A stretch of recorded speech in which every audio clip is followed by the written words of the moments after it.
Araw mamamatay ako. Makakalimutan rin ako ninyo.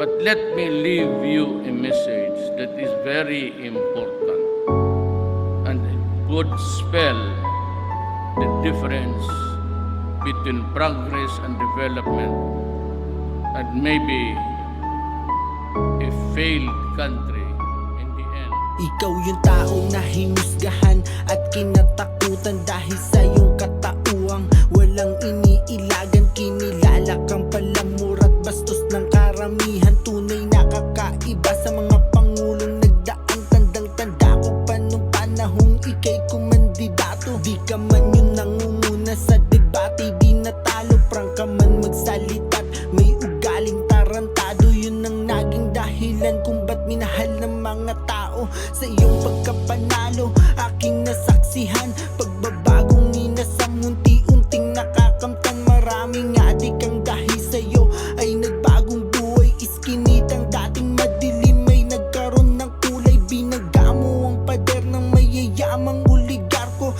na siyang nagpapahirap sa maraming Pilipino. Hinayag mo ang basurang nakakubli sa gobyerno, kahit na alam mong buhay mo ang kapalit nito. Nung sabi ko sa kanya, ikaw ang dalhin ko, buksan mo.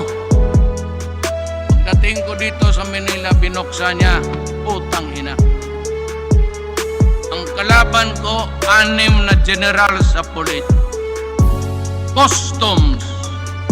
Lahat ng mga gangster nandoon. Sabi ko, ang kalaban ko, bayan ko mismo. Kalaban ko, bayan ko mismo. At sa iyong panunungkulan ay di inaasahan. Sa bayan ng Marawi, sumiklab ang digmaan. Mahigit 5 buwan, walang tigil ang putukan. Samut-saring hinagpis, maririnig sa pahayagan. Maraming nawalan ng mahal nila sa buhay. Kristiyano at Muslim, mga sundalong namatay. Kaya't labag man sa loob, pumirma ka't ipinasa. Buong Maguindanao sa martial law ay dineklara. Kasabay ng desisyon nagumulantang sa lahat. Bukod tangi kang pangulong sa digmaan lumapag.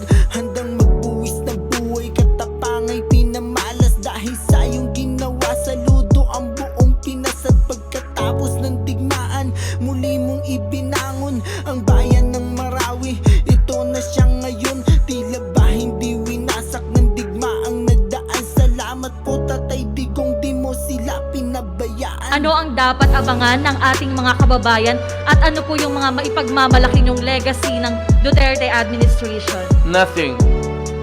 All I want the people is to just look around. Ito, ganito. Hindi ko ipagyabang. Una-una, hindi ko ito pera. That's not my money. All I would just say is that we built and that's all. I will not crow about it in public. Ngunit para bang pagsubok sa'yo'y naglalaro. Isang kakaibang sakit ang lumaganap sa mundo. Sakit na kumitil sa libu-libong mga tao. Kaya't lockdown sa Pinas, pinatupad na ng gobyerno.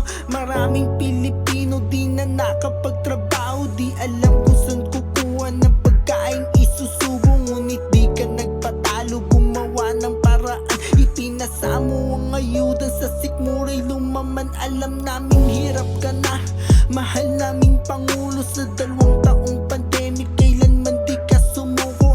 Marami pong salamat sa iyong mga nagawa. Dahil sa iyo ang Pilipinas nasilayan ng pag-asa.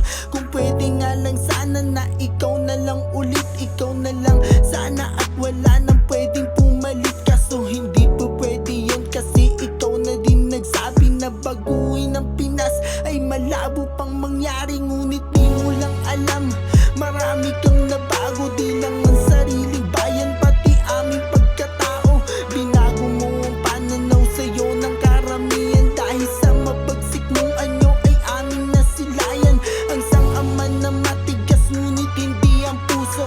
Yung amang handang gawin lahat para sa pagbabago. Ikaw ang tatay naming oo gago tarantado. Ngunit sa pinaka magaling naming Pangulo, marami Marami pong salamat sa iyong pagmamahal. Pangako namin sa aming puso, di ka matatanggal. Marami pong salamat sa iyong pagmamahal. Pangako namin sa aming puso, di ka matatanggal. Go ahead and file the case. Wala akong problema. I can rot in prison for my country. Yan ang magagawa. I am not a Filipino for nothing. Baski ganito lang kami kapobre, puta, wag do not fuck with our dignity.